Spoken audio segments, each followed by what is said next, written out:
మాట్లాడలేదు, నాకు అవకాశం ఇవ్వకపోవడం ఇది అంత అన్యాయం. జ్వరబడి అందరూ ఒకరికొకరు ఇది ఏదైనా జరుగుతుందేమో కార్యక్రమాలు. అడ్డం పెట్టాలి.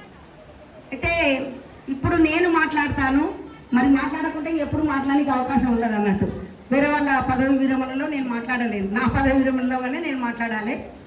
ఓకే, ముందుగా ఇక్కడికి ఎంతో దూరం నుంచి వచ్చినటువంటి నా బంధువులకు కానివ్వండి, స్నేహితులకు కానివ్వండి, నా పూర్వ విద్యార్థులకు కానివ్వండి, నా ఆప్తులకు కానివ్వండి, అందరికీ కూడా నా కుటుంబం తరపున మీకు అందరికీ కూడా నేను ధన్యవాదాలు, కృతజ్ఞత తెలియజేస్తున్నాను. అయితే పదవి విరమణ అనేది మరి కొంతమందికి ఆనందంగా ఉంటుంది, కొంతమందికి బాధాకరంగా ఉంటుంది. నేను రెండో కోవకు చెందిన దాన్ని. 1989లో జూలై 12న నేను జాబుకి ఎక్కినప్పుడు ఎలా ఉన్నానో, ఉద్యోగంలో ఎక్కినప్పుడు ఎలా ఉన్నానో, స్టిల్ ఈ రోజు కూడా నేను అదే జాబులో అంత ఉత్సాహంగా పనిచేశాను అన్నట్టు. నాకు 61 ఏళ్ళు అయినా కూడా నేను అదే ఉత్సాహంతో పోటాపోటీగా ఇప్పుడున్నటువంటి టీచర్లకు పోటాపోటీగా నేను పనిచేయడం అనేది జరిగింది. అయితే ఫస్ట్ నాకైతే ఈ ఉపాధ్యాయ వృత్తి నా జీవితంలోకి వస్తుందని నేను అస్సలు ఎక్స్పెక్ట్ చేయలేదు. అనుకోకుండా వచ్చినటువంటి వృత్తి నా జీవితంలోకి వచ్చింది, ఉపాధ్యాయ వృత్తి. ఆల్రెడీ నేను 1978లో 10th అయిపోయింది. 10th అయిపోయిన తర్వాత 2 ఏళ్ళు ఉడ్డు కూర్చున్నాను. మా ఆయన ఎంటబడి నిన్ను తప్ప వేరే వాళ్ళని చేసుకోనని చెప్పి 2 ఏళ్ల తర్వాత పెళ్లి చేసుకున్నాడు. సంవత్సరం లోపల పాప పుట్టింది. ఆ సంవత్సరం తర్వాత కూడా ఓకేనే ఉన్నాను. పాప సంవత్సరం అయిన తర్వాత కొన్ని సమస్యల కారణంగా, ఫ్యామిలీ సమస్యల కారణంగా నేను మళ్ళీ తిరిగి, అంటే చదువు పనిచేసిన 4 ఏళ్ల తర్వాత నేను ఇంటర్లోకి ఒక పాప తల్లినై ఉండి కాలేజీకి వెళ్ళిన, ఆర్ఐడికి కాలేజీకి వెళ్ళిన అన్నట్టు. అక్కడ ఇంటర్ చదివాను. అక్కడ కూడా 100 మెంబర్స్ ఉంటే 100 మెంబర్స్లో నేనే ఫస్ట్ వచ్చిన అన్నట్టు. అంటే క్లాసులో చదివేటప్పుడు నేనే అందరికంటే కూడా ఫస్ట్ ఉండేదాన్ని. అలా చదవడం జరిగింది. మా అప్ప నుంచే టీటీసీ ఎంట్రన్స్ రావడం జరిగింది. టీటీసీ ఎంట్రన్స్లో నేను ఒకసారి రాస్తే రాలేదు, రెండోసారి రాస్తే స్టేట్లో 63 ర్యాంక్ వచ్చింది. అప్పుడు మొత్తం ఏపీ తెలంగాణ మొత్తం కలిపి స్టేట్లో 63 ర్యాంక్ వచ్చింది. ఆ ర్యాంకుకు నాకు నేరడమెట్లో టీటీసీ సీట్ వచ్చింది. నాకు అప్పటికి హైదరాబాద్ అంటే ఏమీ తెలియదు. సిటీ బస్సు ఎక్కాలన్నా, సిటీ అది రోడ్డు దాటాలన్నా భయం వేసేది నాకు. ఎవరిని ఇట్లా పట్టుకొని, మా ఫ్రెండ్ని పట్టుకొని, సరోజ చెప్పింది కదా, ఆమెను పట్టుకొని నేను దాటేదాన్ని అన్నట్టు. అలాంటి దాన్ని టీటీసీ టీటీసీ ట్రైనింగ్ అయిపోయేసరికి పక్కకెళ్ళి బస్సు పోతున్నా పట్టించుకోకుండా వెళ్ళే స్థాయికి వచ్చేసింది అన్నట్టు. ఇంతే కదా అని చాలా శ్రమ పడ్డాను అక్కడ ఉన్నప్పుడు కూడా. ఆ కొనన జగద్గిరిగుట్ట, ఈ కొనన నేరేడుమెట్టు. పొద్దున 7 గంటల కల్లా వంట చేసుకొని గంటన్నర ప్రయాణము. ఎక్కువ బస్సులు లేకుంటుండే. సికింద్రాబాద్కు రావాలి, అక్కడ నుంచి మళ్ళీ సఫిల్గూడకు వెళ్ళాలి, నేరేడుమెట్టు వెళ్ళాలి. అలా కష్టపడ్డాను. ఎగ్జామ్స్ రాసిన వెంటనే కూడా లేట్ చేయకుండా అక్కడ ఎగ్జామ్ రాసి మరోజు వచ్చి ఇక్కడ శ్రీ చైతన్య కాలేజ్ చైతన్య స్కూల్లో టీచర్గా పనిచేశాను. ఎంత అని చెప్తే మీరు నవ్వుతారు. 180 రూపాయలకు జాబ్ చేసిన నేను, ఓన్లీ 180 రూపీస్కు. ఇప్పుడైతే మన పిల్లలకు 100 రూపాయలు, 200, 500 నోట్ అంటే అసలు అవసరం లెక్కనే లేదన్నట్టు. శ్రమ అనేది, విలువ అనేది కష్టం పడ్డ వాళ్ళకే తెలుస్తుంది. 180 రూపాయలకు చేశాను. ఆ తర్వాత నా అదృష్టము 1 ఇయర్ లోపలనే డిఎస్సి పడ్డది. ఫస్ట్ డిఎస్ఏ టీచర్ జాబ్ కొట్టాను. డిఎస్సి రాసేటప్పుడు కూడా చాలా, మా అన్న ఈడ ఉండడు, అటు పక్క ఆయన, మధ్యలో ఇద్దరు, నేను ఇక్కడ ఎగ్జామ్ రాసేటప్పుడు చక్కగా ఆయన ఎవరికో ఆయన పేపర్ ఏమైనా రాసిందో చూసి వచ్చేదాన్ని అన్నట్టు. డిఎస్సిలో కూడా అంత అల్లరి అన్నట్టు నేను చేయడం. అంటే నాకు ఆల్రెడీ రాసిన, నీవేం రాసినావు, మొత్తం ఇట్లా కాదు రాసేది, ఇట్లా రాయాలని కూడా మనకు చెప్పొస్తుండే అన్నట్టు. డిఎస్సి ఎగ్జామ్లో కూడా అట్లా ఎగ్జామ్ అయితే రాసిన, జాబ్ అయితే కొట్టాను. ఫస్ట్ అపాయింట్మెంట్ నార్నాపల్లెలో నుంచి, నార్నాపల్లెలో మా నాన్న ఫస్ట్ జాబ్ వచ్చినప్పుడు నా వెంట వచ్చి, నార్నాపల్లి అంటే తెలియదు, యా ఊర్లు అంటే తెలియదు, నా కొత్తపల్లి మండలంలో మా నాన్న వచ్చి తోలుకొని అంటే 2.5 కిలోమీటర్లు నడిపించి జాయిన్ చేసి వచ్చిండు. సరే అక్కడైనాక తర్వాత 1990లోనే నాకు ఏది 10 బేసిక్ మీద జాబ్ రావడం జరిగింది. అది అక్కడ నుంచి కార్పాంలోకి వెళ్ళిన కార్పాంలో సమస్యలు చాలా ఉండేది. బస్సు అనేది 6:30కు అబ్దుల్ ఖాదర్ బస్సు ఉంటుండే. అబ్దుల్ ఖాదర్ బస్సు గొర్రెలను బర్రెలను ఎక్కించే బస్సులు ఉంటుండే. ఆ బస్సులు మధ్యలో ఇట్లా పొడువుగా ఇట్లా ఏంటో బెంచ్ లాగా ఉంటే మధ్యలో ఎంటీ ఉంటుండే. నిలబడ్డామంటే సర్రనట్టు దూరం ఉడుకుతుంటామంట బస్సులు. నేను బ్రేక్ వేస్తే అంతటి కష్టాలు మేము పడ్డాము. కొత్తపల్లి దిగి 4 కిలోమీటర్లు ఇలా ఇలా ఇలా ఇలా ఉంది కార్పాంలో, పాము వంకల్లాగా ఎవ్వరు కనపడరు, అంత భయం వేసేది. అయినా సరే 4 కిలోమీటర్లు నడిచి నేను అక్కడ డ్యూటీ చేయడం జరిగింది. ఆ తర్వాత మరి 92లో కొత్తపేటలో పనిచేయడం జరిగింది. కొత్తపేటలో నా స్టూడెంట్ ఒకే కుటుంబానికి ఇప్పుడు వచ్చింది, వాళ్ళ ఫాదర్ వచ్చి సన్మానం చేసిపోయిండు, మదన్ మోహన్ అని చెప్పి. ఇక్కడ కూడా ప్రిన్సిపాల్ గా పనిచేసిపోయిండు ఆర్ఐడిలా. నా స్టూడెంటే, వాళ్ళ చెల్లెలు కూడా పోలీస్ గా పనిచేస్తుంది మహబూబ్నగర్ లో. ఒక్క ఇంటిలో 2 స్టూడెంట్ నాకు ఉండడం అనేది. ఇంకా కొంతమంది కొత్తపేటలో కూడా టీచర్లు అయినరు. అక్కడ నుంచి నేను మళ్ళీ కలవకల్కి రావడం జరిగింది 98లో. ఆ 98లో మా నాన్న చనిపోయిండు. ఆ చనిపోయిన ఆగస్టు 13లో మా నాన్న చనిపోయిండు. ఇదే ఆగస్టు నెల అన్నట్టు. ఆ టైంలోనే నేను ట్రాన్స్ఫర్ అయ్యి కలవకల్కి రావడం జరిగింది. కలవకోల్లో చెప్పాలంటే 450-500 మంది పిల్లలు, 4 టీచర్లు, 3 లేడీస్, ఒక కృష్ణ సార్ అంతే. ఇప్పుడు చెప్పాను కదా, విజయలక్ష్మి టీచర్, నేను ఫాతిమా టీచర్, 3, మళ్ళా కృష్ణ సార్, 4. 450-500 మంది పిల్లల కృష్ణ సార్ హెడ్ మాస్టరే కానీ పేరుకు రమాదేవి హెడ్ మాస్టర్ అన్నట్టు. అన్నిటికీ వంట విషయంలో కానివ్వండి, పిల్లలకు మధ్యాహ్న భోజనం పెట్టడంలో కానీ, క్లాసులు తీసుకోవడంలో కానివ్వండి, పిల్లలకు బోనఫైల్ కూడా మొత్తం బోనఫైల్ కూడా నా పేరు మీదనే మొత్తం వచ్చేది. సంతకాలు మొత్తం బోనఫైల్ నావే ఉంటాయి కలవకోలు. అలా నేను చేయడం జరిగింది. 450-500 మంది పిల్లలు ఉంటే వాళ్ళ తండ్రుల పేర్లు ఇంటి పేరుతో సహా పిలిచేదాన్ని. నేను తండ్రుల పేర్లతో పిల్లలు పిలిచేదాన్ని. ఇప్పుడు అంత మెమరీ లేదు నాకు అన్నట్టు. 450-500 పిల్లలకు తండ్రుల పేర్లతో పిలిచేదాన్ని. అంత ఇదిగా అన్నట్టు. పెబ్బేటి రాముడు అని, పూజారి కృష్ణుడు అని, ఇట్లా వాళ్ళ తండ్రుల పేర్లతో పిలిచేదాన్ని అన్నట్టు.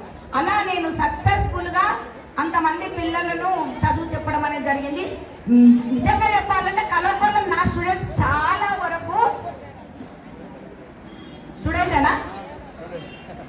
ఏం పేరు? వెంకటేశ. ప్రైమరీ చేస్తేనా హై స్కూలా? వెంకటేశ. ఇంకా చూడండి, ఒక స్టూడెంట్ నన్నే ఫోటోలు తీస్తున్నాడు అన్నట్టు. నా రిటైర్మెంట్ రోజు ఆ అదృష్టం కనుక దక్కింది అన్నట్టు. కావాలి బొందాయి కొడుక. ఓకే ఓకే, తెలుసు తనకి, వాళ్ళకి తెలుసు నేను ఏంటి అనేది వాళ్ళకి తెలుసు. మరి అందరు చాలా వరకు టీచర్స్ అయినరు. ముఖ్యంగా మల్లికార్జున్, నేను చెప్పినటువంటి తెలుగు పద్ధతిని బట్టి తెలుగుని ఎట్లా చెప్తారో ఇంట్రెస్ట్ తోని మల్లికార్జున్ ఏం చేశారంటే తెలుగునే ప్రత్యేకంగా సబ్జెక్ట్ గా తీసుకొని ఈ రోజు డిగ్రీ కాలేజీలో ప్రొఫెసర్ గా పనిచేస్తున్నాడు మల్లికార్జున్. నా స్టూడెంటే 5th క్లాస్లో. ఆ తర్వాత 2005 వరకు ఇక్కడ చెప్పి 2006 నుంచి నేను పెండ్లవెల్లికి వెళ్ళడం జరిగింది. 2012 వరకు అక్కడనే ఉన్నాను. అక్కడ కూడా స్కూల్ మార్చడం అనేది జరిగింది. ఎక్కడ నేను వెళ్ళినంటే రమాదేవి వచ్చిందంటే పర్వాలేదు, ఆ స్కూల్ మంచిగా అవుతుంది, బాగుపడుతుంది అనేది కంపల్సరీ అందరికీ తెలిసిన మాట అన్నాడు. ఒకరోజు నేను తుఫాన్ అది కమాండర్లో వెళ్తుంటే పెండ్లవెల్లో హెచ్ఎము సార్ ఉండే, ఎవరినైనా ఆయన పేరు నారాయణ సార్, కలవకోల్ నుంచి వస్తుండే నారాయణ సారు, యాదవ్ జేచం ఎంఓ, ఆయన నేను ఇద్దరం కలిసి వస్తున్నాము. ఆయన ఒకటే మాట అన్నాడు, కలవకోల్ ఎట్లా మార్చినవో స్కూళ్ళు పెండ్లవెల్లో కూడా అట్లే మార్చాలమ్మా అన్నాడు. అంత ఇదిగా పెండ్లవెల్లో కూడా నేను మార్చడం జరిగింది. పోయిన రోజు నుంచే పిల్లల విషయంలో నేను ఎప్పుడు కాంప్రమైజ్ కాలేదు. హెచ్ఎంతో కూడా నేను కొట్లాడుతుంది తిండి విషయంలో అన్నట్టు. ఆ విధంగా నాకు అక్కడ కూడా మంచిగా జరిగింది. మా సార్తోనే అక్కడ సర్పంచ్ అయినటువంటి రాజేష్ గారు ఒక్కటే మాట అన్నాడంట, వదినం వచ్చినాక స్కూలు పూర్తిగా మారిపోయింది అని. చాలు, ఇలాంటి పేరు చాలు.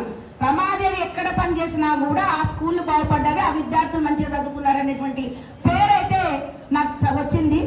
ఆ విధంగా అక్కడ నుంచి 2012 జనవరిలో నాకు మళ్ళీ ప్రమోషన్ వచ్చి తిరిగి మళ్ళీ కలవకోలు బంధమే. ఈ కలవకోలు బంధం ఏందో నాకు అర్థం కాలేదు. నారాయణపల్లిలో ఉన్నప్పుడు కలవకోల డిప్యుటేషన్ పోయినా, కార్పంలో ఉన్నప్పుడు కూడా కలవకోల డిప్యుటేషన్ 2 ఏళ్ళు పోయినా, ఆ తర్వాత మళ్ళీ 6 ఏళ్ళు ఆడనే పనిచేసిన, 8 ఏళ్ళు ప్లస్ మళ్ళీ 3.5 ఏళ్ళు ప్రమోషన్ వచ్చి హై స్కూల్కి వెళ్తే కూడా పిల్లలను మా మాజీ స్టూడెంట్స్ ఏమనేదండి అంటే, అబ్బా రమాదేవి టీచర్ వచ్చిందిరా, భయం అవుతుంది, మస్తు కొడుతుంది, మస్తు వేస్తుంది, భద్రము, బాగా ముందైతే హోంవర్క్లు అయితే చెయ్యాలి, బాగా చదవాలి, లేకుంటే ఈ మేడం అయితే బాగా కొడుతుంది చూడండి అని. అంటే అంత ఇదిగా నేను కొట్టేదాన్ని కలవకోల చిన్నపిల్లలప్పుడు, చాలా కొట్టిన నిజంగా అయితే నేను చెప్తున్నాను. అయితే అక్కడ నుంచి అక్కడ 3.5 ఏళ్ళు ఉన్నాను. అక్కడ కూడా మధ్యాహ్న భోజనం నాకే ఇచ్చిండ్రు, అన్నీ నేను దిగ్విజయంగా అక్కడ కూడా చేయడం జరిగింది. తర్వాత 2015 ఆగస్టున ఫస్ట్కు ఈ ప్రస్తుతం ఉన్నటువంటి గర్ల్స్ హై స్కూల్లో నేను పనిచేయడం జరిగింది. స్టిల్ ఈ రోజు రేపటి వరకు నేను ఒక టీచర్నే, రేపు ఆదివారం అయినా పర్వాలేదు, నేను ఒక టీచర్గానే గర్ల్స్ హై స్కూల్లో పనిచేయడం జరిగింది. ఇదే గర్ల్స్ హై స్కూల్లో కూడా నేను పిల్లలను చాలా ఎంకరేజ్ చేసి, ఇప్పుడు కూడా చూసింది కదా పిల్లలను అందరూ కూడా వెళ్ళిపోయినా పిల్లలు, ఓకే, పిల్లలందరినీ కూడా నేను ఎంకరేజ్ చేయడం, కల్చరల్ ప్రోగ్రామ్స్లో కానివ్వండి, టూరు మొన్న ఒకసారి అంతకుముందు 3 రోజులు టూర్ వరంగల్కు నేను నా ఆధ్వర్యంలో నేను తీసుకొని వెళ్ళాము 3 రోజులు. సరే మొన్న ఏం చేసిన కర్ణాటక టూరు 7 రోజులు, ఏ గర్ల్స్ హై స్కూల్లో తీసుకుపోరు, ఏ స్కూల్లో 7 రోజులు డేర్ చేయరు పిల్లలు, అందులో దట్టు ఆడపిల్లలు.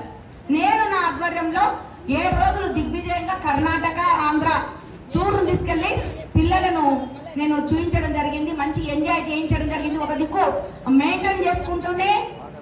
మెయింటెనెన్స్ చేసుకుంటూనే మళ్ళీ పిల్లల మధ్యన బోర్ వస్తుంది మేడం మీరు రండి అని ముందరకు వచ్చి నేను కూర్చుంటే నా దగ్గరకు వస్తే ఆ బస్సులో కూడా ఎంటర్టైన్మెంట్ డ్యాన్సులు చేసి పిల్లల్ని ఎంటర్టైన్మెంట్ చేయడం జరిగింది. నేనున్నా అంటే ఆ స్కూల్లో ఒక టైప్ ఉంటుంది అన్నట్టు, విధంగా ఉంటుంది అన్నట్టు, ఆ రకంగా నేను చేశాను. ఏం చేసినా కూడా నేను 36 ఏళ్ళ సర్వీస్ అనేది చూస్తున్నాక కరిగిపోయింది. కాలం కరిగిపోతే మళ్ళీ తిరిగి రాదు అనడానికి నిదర్శనం మనం అందరం కూడా.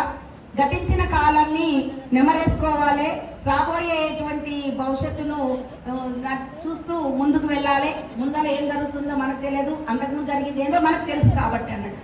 ఓకే, ఈ విధంగా నేను దిగ్విజయంగా నా కుటుంబ సహకారంతో, నా పిల్లల విద్యార్థుల యొక్క సహకారంతో నేను 36 ఏళ్ళు దిగ్విజయంగా చేసినందుకు నిజంగా నాకు సహకరించిన ప్రతి ఒక్కరికి కూడా, పాఠశాలల్లో కానివ్వండి, నేను చాలా ఎదుర్కొన్న స్కూళ్ళల్లో కూడా చాలా ఫేస్ చేసిన, చాలా విషయాల్లో చాలా ఫేస్ చేసిన. అయినా ఐ డోంట్ కేర్. నేను ఎవరితో కొట్లాడాలనుకుంటే కొట్లాడినా, ఫైటింగ్ చేయాలనుకుంటే ఫైటింగ్లు చేసినా, అంటే మాటలు తీరుతోంది అన్నట్టు. ఏది నేను అన్యాయం సహించే వ్యక్తిని అయితే కాదు, మీకు అప్పుడే తెలుస్తుంది నా మాట తీరుని బట్టి.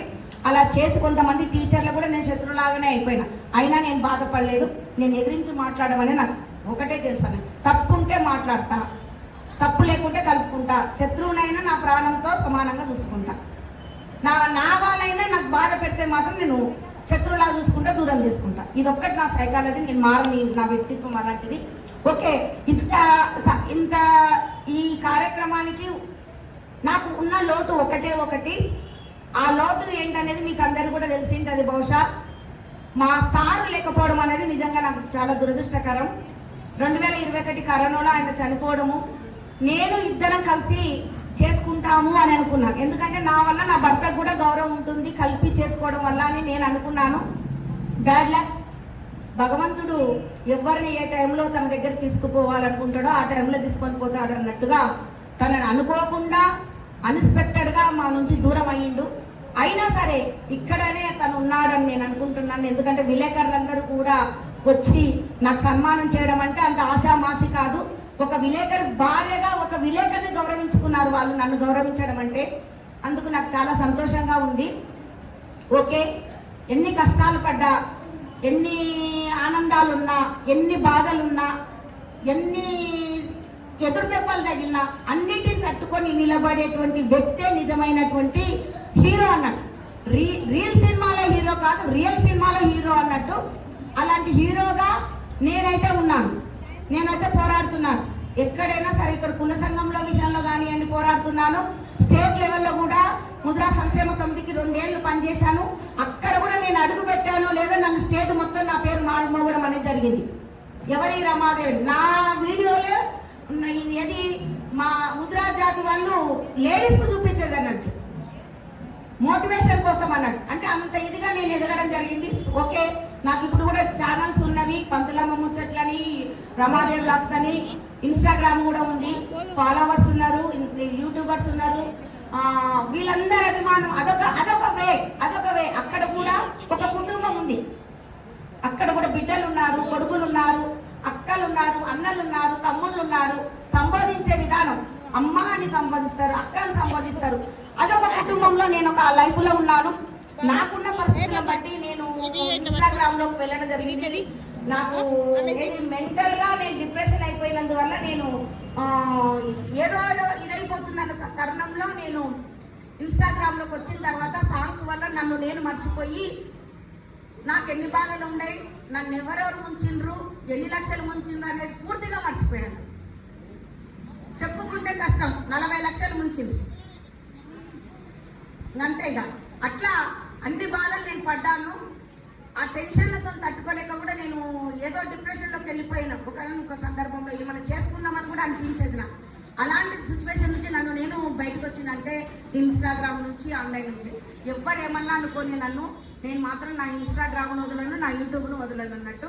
ఓకే, నాకు ఇంతవరకు సపోర్ట్ ఇచ్చినందుకు మీకు అందరికీ ధన్యవాదాలు, కృతజ్ఞత తెలియజేస్తున్నాను. Okay, thank you, bye.